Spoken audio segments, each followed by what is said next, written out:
going to tell you guys my labor and delivery story because it was crazy. Oh my god. How I met Denver Royale.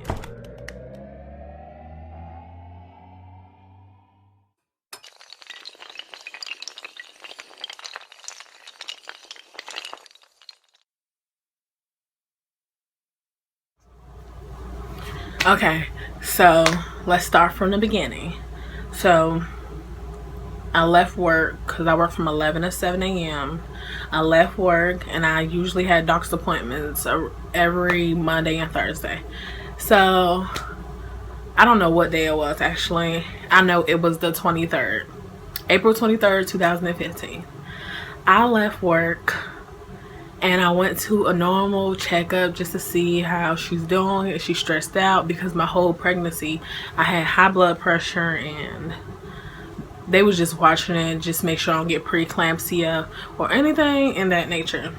So I left work, went to the doctor, normal checkup.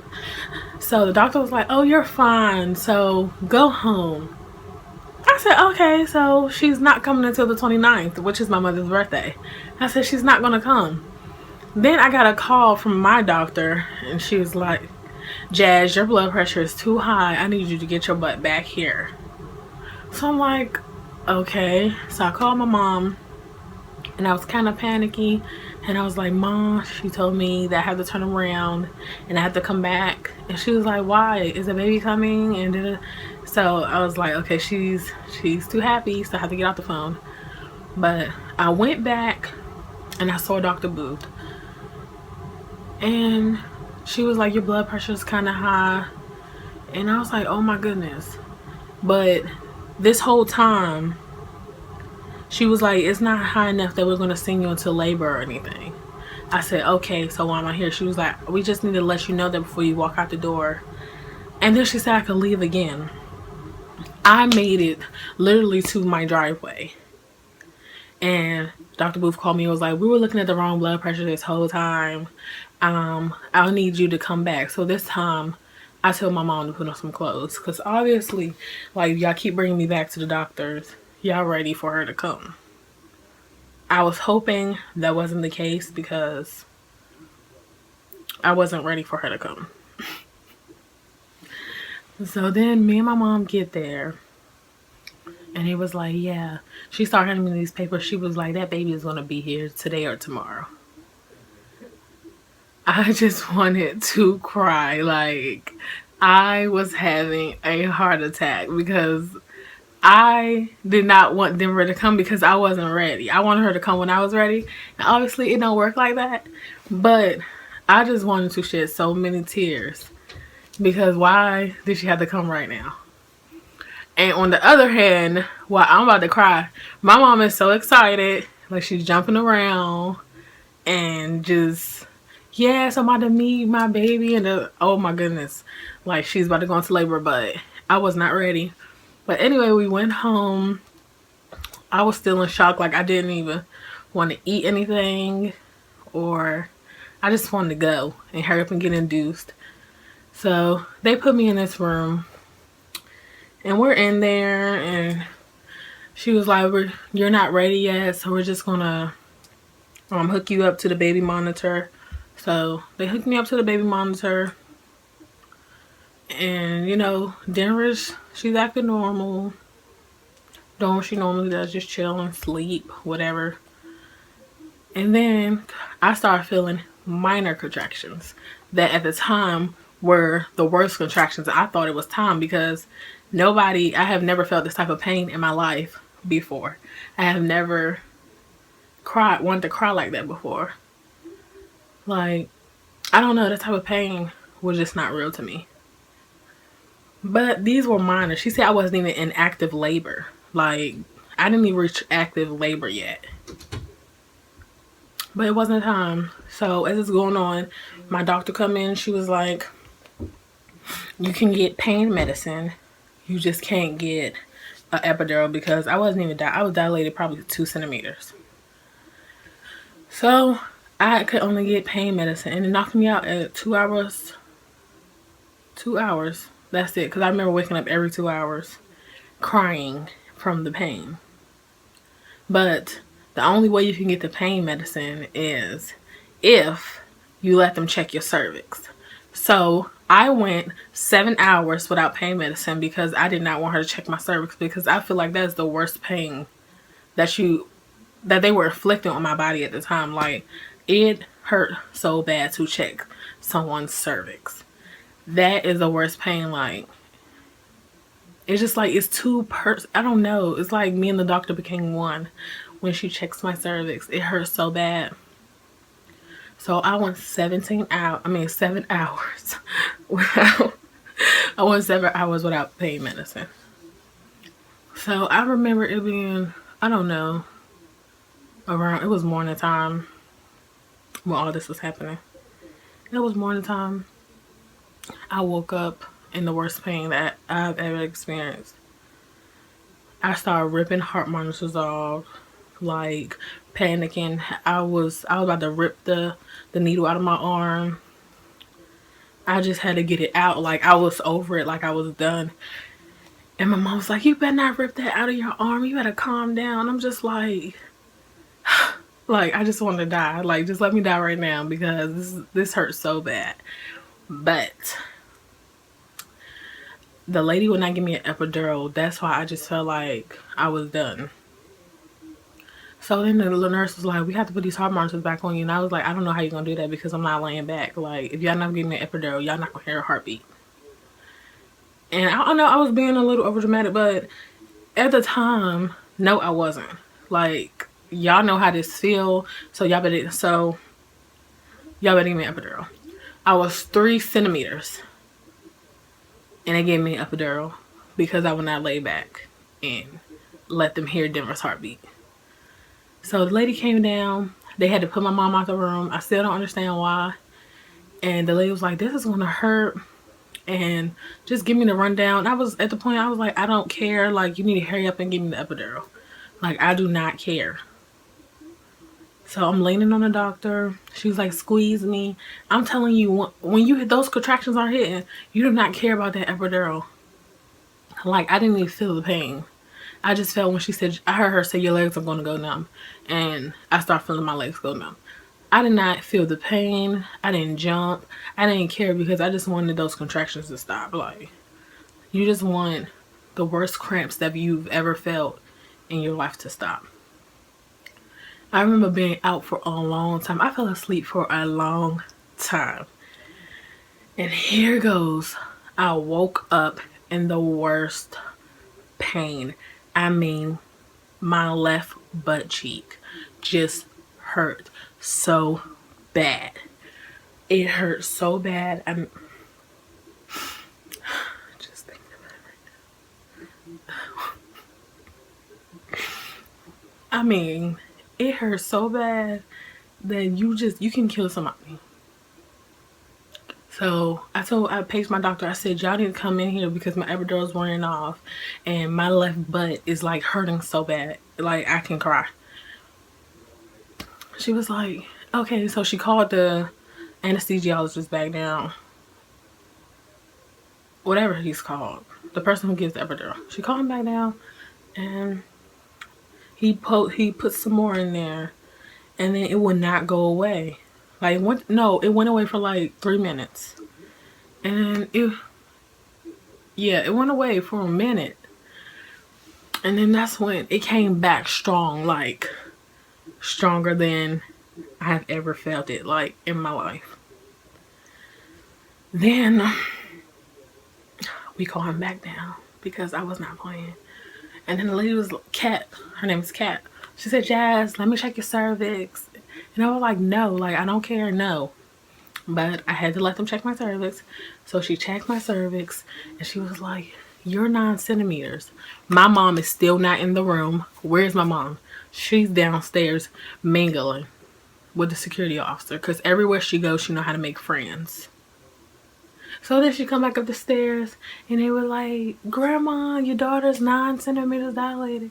And she come in screaming, calling her mother, my grandmother. She calling, like, the baby's almost here. Like, Mom, I'm in pain. I don't care.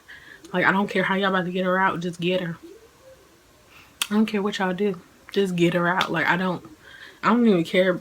Like, I'm not in love right now. I don't know why they say it's the best moment of your life, because it hurts so bad. Like, nothing feels the best about it. So, I'm 9 centimeters. The lady was like, I can't call the man back down, but Kat, that was my homie when I was in labor. We were really close. So, Kat called him back down, and I said, I really need some more to make it go away. And he was like, I really can't, because you're in active labor and the baby's about to come. I really can't give you any more. So at this time, I'm really pissed out. Like, I'm kind of sad. Like, I'm really upset that he just told me that he can't do that. So when I think my mom came back up the stairs, and because she left again, because she said she needed to hurry up and go for a break before it's time. So she left me, and then she came back, and I was 10 centimeters. And Kat left out the room because she said it's not time. It's not time yet. When she's 10 centimeters, the baby still has to decide she wants to make her way down. Denver controlled this whole birthing experience. I have no control. If anybody tell you it's in your control, it's really not. It's not in your control at all, actually. But me being at 10 centimeters, worst pain. When they say you get an epidural, I thought it took the pain away. It minimized some pain. No, you still feel it all. You feel it. But 10 centimeters, I feel like I had to take the biggest poop in my life. Like, I feel like I had to poop so bad. So I'm trying to get out the bed because I need to poop. My mom was like, that means the baby is coming. That means the baby is coming, Jazz. Just stay right there. She ran into the hall and was like, hello, nurses. My daughter has to take a in the hallway. Like, she yelled. So Kat ran there. She said, you have to poop? You have to poop? I said, yeah. She said, okay, open. Put your legs up on the stirrups. We're ready. Like, you're ready. So again, the doctors come there. I felt like they took forever to put on these little jackets. Like, they took forever to get sanitized and everything. It took them forever because I was ready to go. Like, I just wanted to poop so bad. And it was like, when we tell you to push, you move with those contractions. When I say I was pushing with these contractions, I was pushing. My getting Denver out was not long for me at all. I literally think it took 10 minutes. They were the first time they was like, push. And I was pushing, and they was like, do not breathe back in. I breathed in because I was like, why wouldn't I breathe back in? So I breathed in, and they was like, you just slurped the baby back up. She was almost here. And I was like, okay, this is my first time giving birth. Like, I didn't know that you weren't supposed to do that.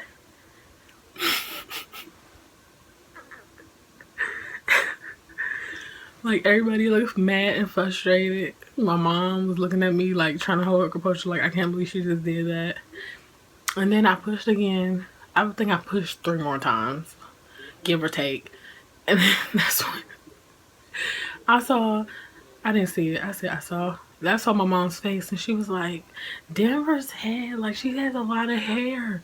Jazz, she has a lot of hair. So I'm thinking, oh my God, like, I'm really close. At this time, I had no energy. I was done. I told my mom I quit. I don't know how I'm going to continue. I told them I don't know how I'm going to get her out, but y'all got to figure out a way, because I completely gave up. I was tired. I was hungry. I was over Denver, controlling the whole experience. I was done.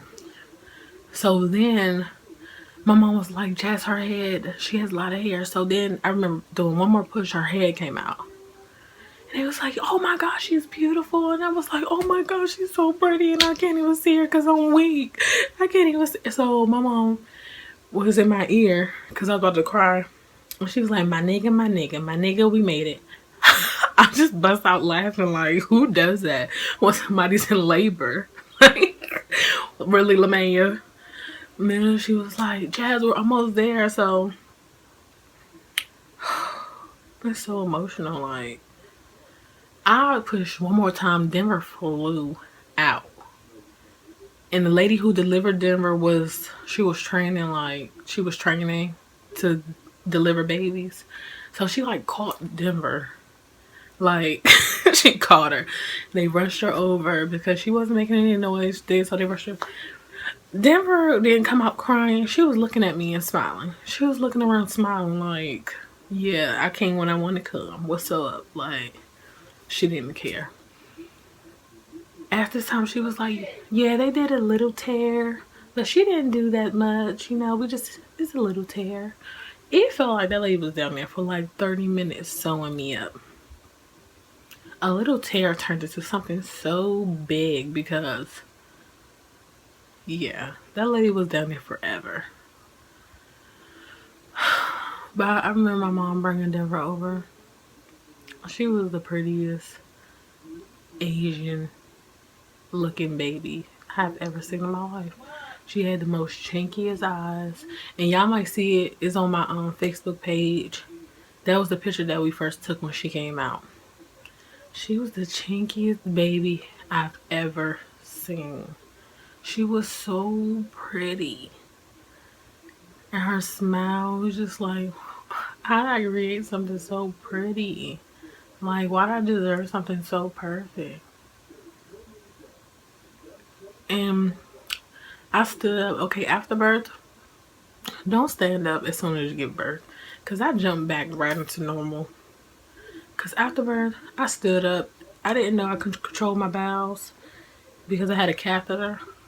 I didn't know. So all the urine, everything just fell out of me. And then Kat came in. She said, Jazz, why are you standing up? Sit down. Sit down now. I was standing up and everything just flowed out. But I was just so excited because I've been laying in that bed for 14 hours. I was so excited. I was ready to grab them and walk out of the hospital. Like, we gave birth. We're done. Let's go home.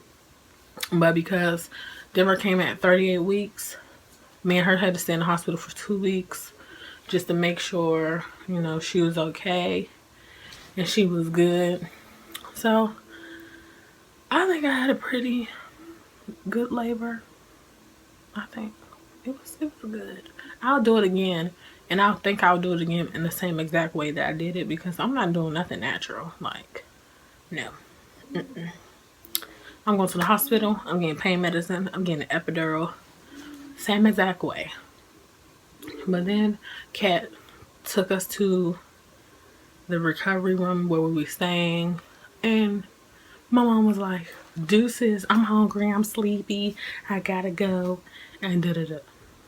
That's what she said to me. So, me and them were sitting in the room. I'm looking at her, she looking at me, and we like, what's up? Like, what we supposed to do now? Because I was just looking at her like, what am I supposed to do? Like, everybody, say thanks for watching my labor and delivery story. Thank you. That's how I met my trunkles. Right? Say bye. Here, grab mommy's phone.